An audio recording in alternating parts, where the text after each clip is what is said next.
Bonjour et bienvenue sur ma chaîne YouTube dédiée à Wireshark. Dans cette première vidéo, nous allons regarder l'installation de l'utilitaire Wireshark, qui est un analyseur de trame. Donc, dans un premier temps, ce qu'on va faire, c'est aller sur le site de Wireshark. Un coup de bout.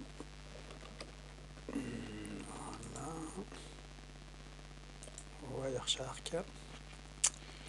Donc, on clique ici sur Download. Alors, je suis sur une machine Windows 64 bits, donc je vais prendre l'installeur 64 bits. À savoir que Wireshark est un utilitaire qui existe depuis plus de 20 ans maintenant. Avant, ça s'appelait Etherol. Maintenant, ça a été rebaptisé en Wireshark. Cet utilitaire appartient à la société Riverbird. C'est un utilitaire gratuit, c'est un open source, c'est-à-dire que on peut l'utiliser gratuitement et si on est développeur, on peut aussi participer à son développement. Alors sur l'installeur, donc j'ai cliqué comme vous avez vu sur installeur. C'est que du next. Hein. L'installation est assez facile et rapide. Donc next, comme je disais. Next. Alors là, généralement, moi je laisse ça par défaut. Donc Wireshark, c'est l'utilitaire Wireshark qu'on va utiliser. T-Shark, c'est la version ligne de commande de Wireshark. Ensuite, on a des plugins, des extensions, des outils, la documentation. Donc généralement, ça je laisse par défaut. Là, c'est pour l'icône Wireshark. Est-ce qu'on veut qu'elle soit sur le menu démarrer, ici, ou sur le bureau? D'ailleurs, oui, moi je la mets toujours sur le bureau.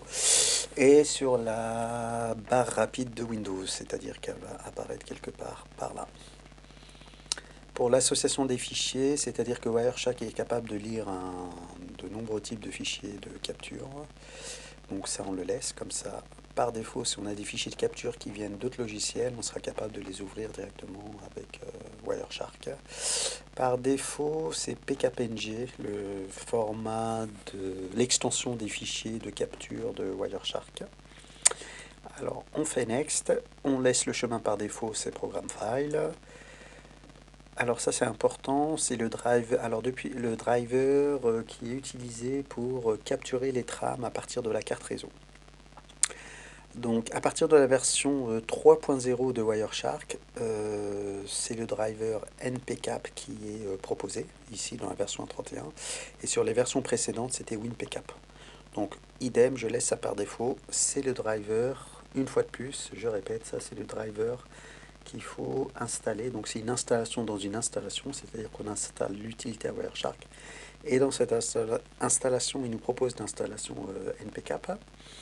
Et NPCap, c'est quoi? C'est un pilote qui permet de capturer les trames réseau à partir de notre carte réseau, de la carte réseau qui est installée, du moins là où les cartes réseau qui sont présentes sur la machine.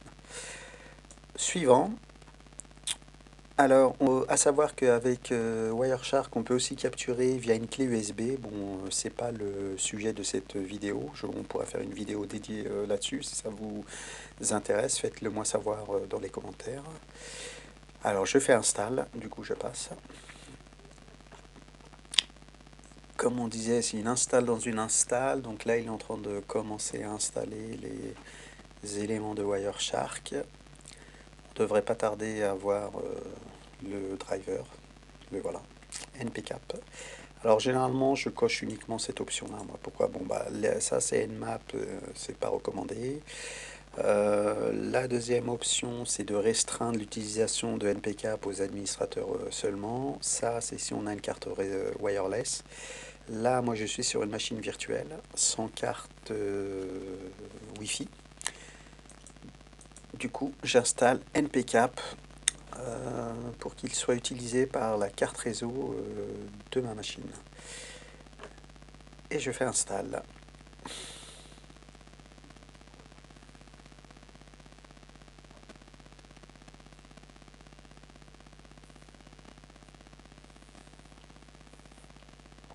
Next, suivant, terminé.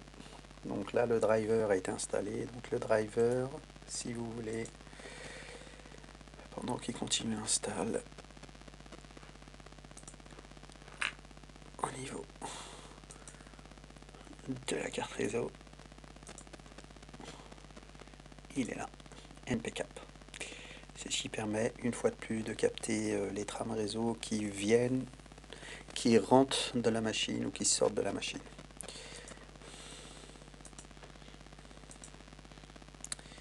Next, terminé.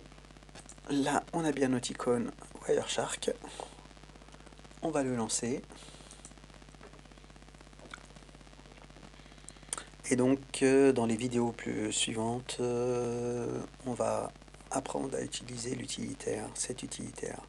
Donc là, on voit qu'il a bien détecté la carte au réseau Ethernet 0. Les petites courbes là, c'est voilà, c'est les captures de trame qui rentrent et qui sortent de la carte réseau.